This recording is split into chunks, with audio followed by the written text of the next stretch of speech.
Hello అండి, ఈరోజు నేను వంకాయలు హార్వెస్ట్ చేస్తున్నానండి.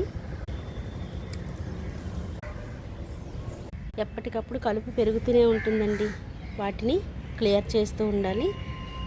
ఇదిగోండి, వీటిలో నేను వంగనారు వేసుకున్నాం కదండి, ఆ మొక్కలను అయితే నాటాను. ఇదిగోండి, కాసిన గుత్తి వంకాయ పనికొస్తాయిగా. ఇదిగోండి, ఈరోజు ఎంత కలుపు అయితే తీసానండి.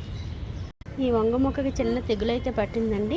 దీనికి నేను కాస్తంత ఇంగువ, బేకింగ్ సోడా, పసుపు కలిపి వాటర్లో డైల్యూట్ చేసి వేస్తానండి. తర్వాత వేస్ట్ ఆకులన్నీ కూడా తీసేస్తానండి. అప్పుడు కొత్తగా కాస్తున్న వంగకి బలం దొరుకుతుంది. ఈ బెండకాయ తీసేస్తున్నానండి. సూర్యమిర్చి కాసిన తీస్తున్నానండి. ఇంట్లో మొక్కలుంటే మనకి ఎప్పుడు ఎన్ని కావాలో అన్ని తీసుకోవచ్చండి. తోటలో కాసినవి కాసినైనా కూడా అపురూపమే కదా.